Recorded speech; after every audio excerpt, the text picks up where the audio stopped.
मैं ये चार कवियों से आज के पहले कवि, आज के कार्यक्रम के नींव के पत्थर, कुछ समय पहले देश की राजधानी दिल्ली में महुआ का झंडा गाड़ा करते थे और वहां के आसपास के लगभग 5-6 राज्यों के 25-30 जिले जिन्होंने भारत के नक्शे में महोबा नहीं देखा, जिनके सौभाग्य में महोबा की माटी को प्रणाम करना नहीं रहा, उनने भी महोबा को अगर पहचाना है, उस कवि का नाम हुआ करता है आपकी अपनी धरती से, अपनी माटी से चेतन नितिन खरे, जो पूरे देश में महोबा का डंका बजवाता है। 4 पंक्तियों से हमने चेतन नितिन खरे जी से कहा कि चुनावी समय है, अब कुछ राजनीति के लिए लिख लिया जाए। तो साहब उन्होंने कहा कि सृजन का मैं समर्थक हूं, विनाशक हो नहीं सकता। सृजन का मैं समर्थक हूं, विनाशक हो नहीं सकता। सृजन का मैं समर्थक हूं, विनाशक हो नहीं सकता। जो शासन की करे भक्ति, प्रशासक हो नहीं सकता। हमारी चेतना अपनी है, हम उद्घोष करते हैं, किसी भी राजनेता का उपासक हो नहीं सकता। एक बार जोरदार तालियों के साथ चेतन नितिन खरे महोबा। ऐसे ओजस्वी कवि के लिए तालियां कमजोर हैं। इस सदन में ऐसे कवि की पंक्तियों के आपकी तालियां कमजोर हैं। एक बार तालियों से नवाजा जाए इस चेतन नितिन को, भरपूर तालियों का आपका सहयोग मिले।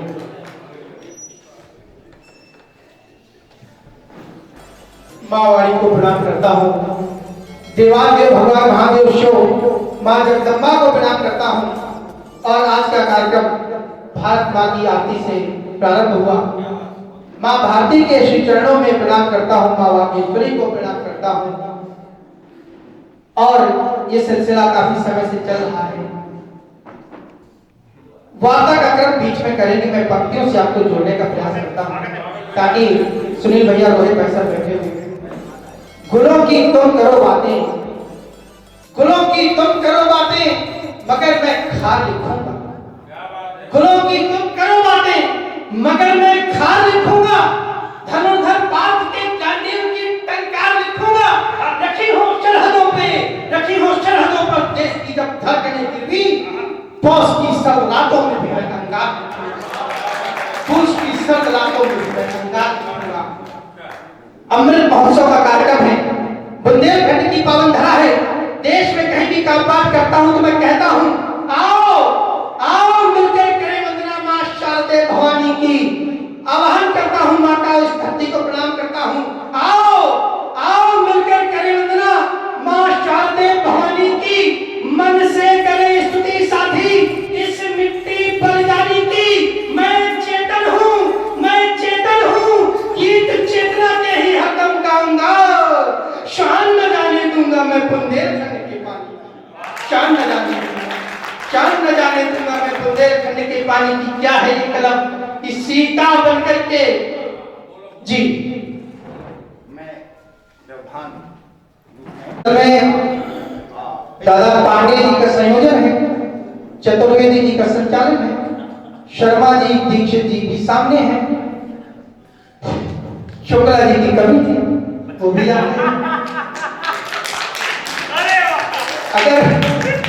अगर कुछ और हो तो वो भी हो जाएगा। मैं प्रणाम कर तिवारी जी, एक तिवारी जी हुई तो भैया हम तो इन पंचमुखी शंख के बीच में एक रुद्राक्ष के रूप में छोटा सा अपना काम करना चाहता हूँ। ये पंचमुखी शंख है और मैं छोटा सा रुद्राक्ष। डॉक्टर साहब बैठे हुए हैं, डॉक्टर साहब की दवाइयाँ और इंजेक्शन खा खा के हम लोग पड़े हुए हैं। यहाँ से दिल्ली तक का सफर, डॉक्टर परमार साहब का वो इंजेक्शन जो बचपन में लगाते थे आज तक भी याद होता है। लायक सिंह भाई साहब यहाँ से हमारे बीच में है, आचार्य जी बैठे हुए हैं। सभी बुद्धिजीवियों की उपस्थिति को प्रणाम करता हूँ। आइए मैं कविता से बोलता हूँ आपको। जो समृद्ध कविकुल हमारे बीच मंच में है, जो वार्तालाप कर रहा कविकुल है, इनके सम्मान में मैं अपने कुछ पंक्तियां निवेदन करता हूँ। क्या है कविता, क्या है ये मंच कि अक्षर अक्षर के पूजक हैं, अक्षर अक्षर के पूजक हैं, वाणी के आराधक हैं ये। अक्षर अक्षर के पूजक हैं, वाणी के आराधक हैं ये। मानवीय मूल्यों के रक्षक, शब्दों के भी साधक हैं ये।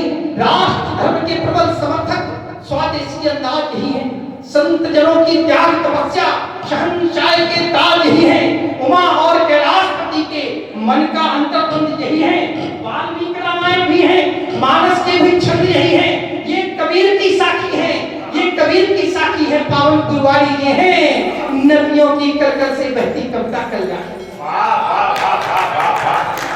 जहां पंक्ति आपके दिल को छुए, आपका तालियों के रूप में आशीर्वाद मिले, क्योंकि पहला कवि कड़ाही की उस पूरी की तरह होता है जो ताव भी देखता है और स्वाद भी बनाना होता है, उसको मैं पंक्तियां निवेदन करता हूँ। अक्षर अक्षर के पूजक हैं, वाणी के आराधक हैं ये, मानवीय मूलों के रक्षक, शब्दों के भी साधक हैं ये, राष्ट्र धर्म के प्रबल समर्थक, स्वदेशी अंदाज यही है, संत जनों की त्याग तपस्या शहंशाह की ताज यही है, उमा और कैलाशपति के मन का अंतर्द्वंद यही है, वाल्मीकि रामायण भी है, मानस के भी छंद यही है, ये कबीर की साखी भी है, पावन गुरुवाणी ये है, नदियों के कलकल से बहती कविता कल्याणी ये है, सूरदास के वात्सल्य ममता की पूरी खान यही है, केशव के सुर से उपजी माधव का गुणगान यही है, बीच भवन में फंसे पात्र को धर्म बताने वाले ये हैं, कृष्ण रूप में पावन गीता ज्ञान सुनाने वाले ये हैं, सिंहासन की गद्दी पर भी ये ललकारा करते हैं, वर्तमान के कवि भावी इतिहास संवारा करते हैं, वीराओं के गायक भी हैं, राष्ट्रवाद के पोषक हैं ये, स्वर्ग लोक के देव स्वरों की धरती में पोषक हैं, वीराओं के गायक भी हैं, राष्ट्रवाद के पोषक हैं ये, स्वर्ग लोक के देव स्वरों की धरती में पोषक हैं ये। कहते हैं आप डॉक्टर बन सकते हैं, आप मास्टर बन सकते हैं, इंजीनियर बन सकते हैं, लेकिन कविता के लिए कोई डिग्री नहीं होती है, जो ईश्वर प्रदत्त होती है, माँ जिसको अपने आशीर्वाद से नवाती है वो कवि बन पाता है। तब कहते कहीं कहा गया मसी कागज छुओ नहीं, कलम कहो नहीं हाथ, तब और क्या है कविता, क्या है कवि मुख से झड़ती कविता, मंच का इसने कवि मुख से झड़ती कविता एक पतंगा, कवि मुख से झड़ती कविता एक पतंगा होती है, अलंकार रस छंद मिले तो कविता गंगा होती है, घोर निराशा में आशा की कविता पार लगाती है, अनाचार अधर्म अनित की सम्मुख ललकार लगाती है, पथ के भूले विश्लों में यही राह दिखलाती है, सुप्त शिलाओं के भीतर पौरुष यही जगाती है, वो कविता है जो शिशु के सुर से किलकार नहीं होती, वो कविता है जो माँ के मुख से पुचकार नहीं होती, वो कविता है जो नेत्र बंद करके गुहार सुन लेती है, पिता रूप में जो बच्चे की हर पुकार सुन लेती है, वो कविता है जिसमें रिश्तों के पावन पल्लव खिलते हैं, वो कविता है जहाँ संवेदना के कुछ अंकुर मिलते हैं, वो कविता है जो बोझ सृष्टि का खुद में साधे रहती है, वो कविता है जो हम सबको आपस में बांधे, वो कविता है जो बोझ सृष्टि का खुद में साधे रहती है, वो कविता है जो हम सबको आपस में बांधी रहती है, वो कविता है जो पलक झपकते ही इतिहास बन जाती है, वो कविता है जिससे राय प्रवीण की यशवंत बन जाती है, वो कविता है जो बेला कल्याणी की लाट बजाती है, वो कविता है जो एक निराधम को उसकी औकात बताती है, वो कविता है जिसको सुनपाजी हाल छोड़कर आते हैं, 10 दिन की दूरी केवल 2 दिन में पूरी कर जाते हैं, वो कविता है जो पृथ्वी को गोली का प्रमाण दे देती है, वो कविता है जो सभामत छाती में बांध देती है, वो कविता है जो सभामत छाती में बांध दे देती है। इसीलिए पावन कवि को तो शत चीज गवाता हूँ, मुझको दो आशीष, यहाँ कविता के कुछ शब्द सुनाता हूँ, मुझको दो आशीष। और मित्रों, कुछ दिन पहले एक घटना हुई, एक बड़े बाप की बिगड़ी औलाद कुछ अनैतिक कार्य को करते हुए पकड़ा गया और देश का पूरा मीडिया उसके पीछे लग गया, सहानुभूति दर्शाने लगा। तब कहीं देश की सीमा पर तैनात एक मेजर को पीड़ा हुई, एक नौजवान को पीड़ा हुई, जब एक बड़े व्यक्ति ने कहा कि अरे एक छोटा बच्चा है, 23 वर्ष का बच्चा है, अगर उसने ऐसा कुछ कर दिया तो कौन सा बड़ा पाप हो गया। तब मेजर सिद्धार्थ को पीड़ा हुई, उसने कहा मैं एक 19 वर्ष का नौजवान हूं, 19 वर्ष का युवा, देश की रक्षा करते हुए कारगिल की बर्फीली चोटियों पर -48 डिग्री के तापमान पर 149 सैनिकों को लीड करते हुए देश की रक्षा इन दुर्गम पहाड़ियों में कर रहा हूं, तब मेरे जिम्मेदार लोगों ने मुझे इतनी बड़ी जिम्मेदारी सौंप दी, एक बार भी नहीं कहा ये एक नौजवान है कहीं से भूल चूक ना हो जाए और एक ऐसी प्रिपेयर किया बोलते एक बच्चा है, तब उसको पीड़ा तब कहना पड़ता है मुझे कि जब बासंती मौसम में देवेंद्र भाई, जब बासंती मौसम में भी गहन कालिमा छाई हो, अमृत महोत्सव का कार्यक्रम है और इससे अच्छा आगाज इसका नहीं हो सकता है कि जब बासंती मौसम में भी गहन कालिमा छाई हो, फूलों की बगिया में भी जब नाक फूल पाई, जब बासंती मौसम में भी गहन कालिमा छाई हो, फूलों की बगिया में भी जब नाक फूल पाई हो, जब नेता मंत्री नाक मुहाकर गद्दार पे शैला हो, जब भारत माता की छाती पर नए सबोले पैदा हो, जब बागों के माली जाकर खड़े दोस्ती खारों से, जब विद्या का आंगन दूषित राष्ट्र विरोधी नारों से, जब आवाजें देश विरोधी गूंजे यहाँ फिजाओं में, तब कैसे ना रहूं ये खोले अपनी रक्त श्राव में, तब स्याही की जगह खून से खत लिखवाने होते हैं, कलम हाथ में रखकर भी अंगारे बरसाने होते हैं, कलम हाथ में रखकर भी और क्या है ये मिट्टी, बुंदेलखंड के इस पावन धरा पर आदरणीय लाला बिगुल जी ने इतना शानदार कार्यक्रम आयोजित किया। शूर कबीर तुलसी की ये भूमि, कलम कृपाल कला की ये भूमि, अगर कुछ एक पंक्तियों में इसके बारे में कहूं तो मुझे याद आता है ये ऋषियों की पुण्यधरा, ये ऋषियों की पुण्यधरा, ये वीरों की परिपाटी है। आगे से पीछे तक किलो में चार एक बार थोड़ा हाथ खोलकर समर्थन करें ताकि मुझे लगे कि यहाँ पर कविता की शुरुआत हो रही है। एक बार थोड़ा हौसला दें और मैं कविता अंतिम 5-7 मिनट में, बाकी जितना आपका आदेश होगा मैं पढ़ूंगा। पंक्तियां निवेदन करता हूँ रोहित भाई साहब। ये ऋषियों की पुण्यधरा, ये वीरों की परिपाटी है, जिसमें देवों का वास सदा, वो पूजनीय ये माटी है, ये संस्कार की गंगी है, ये शुचिता की पंचायत है, ये सदाचार की रक्षक है, बहुविध पूजन के लायक है, ये धर्म ध्वजा की वाहक है, इसमें देवों का दर्शन है, इसमें ऋषियों का त्याग छिपा बलिदानों का आकर्षण है, इसकी मिट्टी में स्वयं राम बनवासी समय बताते हैं, इसमें हृदय के दुष्टार पावन सा काबल जाते हैं, इसकी मिट्टी में स्वयं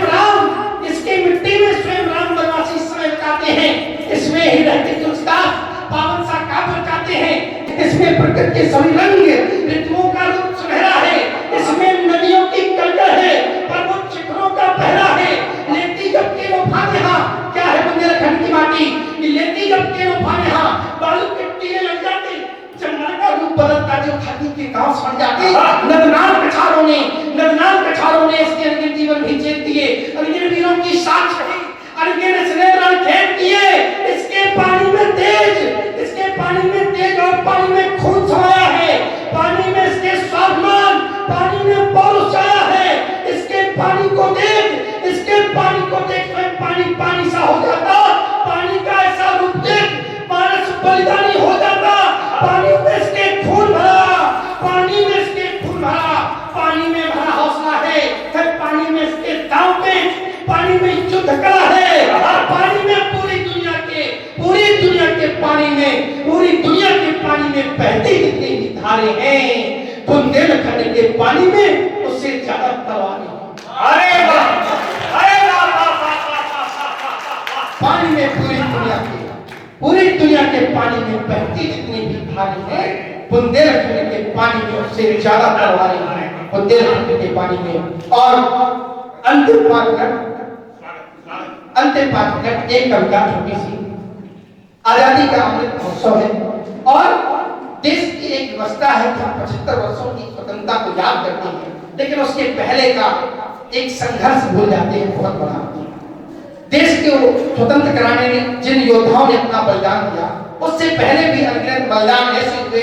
पद्मावती लोगों ने अपने तिजोरी भर लिए, बहुत सारी सेना, बहुत सारे संगठन आगे आए और अपनी तिजोरियां भरने का काम किया, लेकिन व्यवस्था ये है कि मूल तक कोई नहीं पहुंचना चाहता। मंचों से आज महासती मां केसर डे ऐसी कविता का वाचन नहीं होता है, तब मैं मां पद्मावती के श्री चरणों में एक कविता रख के और एक बार तालियों से आदेशित करिए मुझे, ताकि लगे कि बुंदेलखंड धरती में ये कवि सम्मेलन हो रहा है और राजस्थान की चित्तौड़ के तुरंत तक आवाज आनी चाहिए। मैं पंक्तियां निवेदित करता हूँ, जहां आपको लगे अच्छा एक अच्छी कविता है मेरा समर्थन करें। मैं निवेदित करता हूँ, क्या है हिंदुस्तान, क्या है वो देश राजस्थान कि धन्य धन्य ये पुण्य भूमि, धन्य धन्य ये पुण्य भूमि को धन्य हमारी खाती है, धन्य हमारी ये संस्कृति जो रत्नों को चाहती है, धन्य हमारी ये संस्कृति जिस पर हम गौरव करते हैं, धन्य हमारी मातृशक्ति जिस पर हम जीते मरते हैं, धन्य हमारी मातृशक्ति जो जग को पाठ पाती है, माँ बहन बेटी और भार्याबंद दुनिया में आती है। धन्य धन्य मैं उसी शक्ति के रूपों का आराधक हूँ, लिए हाथ में कलम बना मैं उसी शक्ति का साधक हूँ।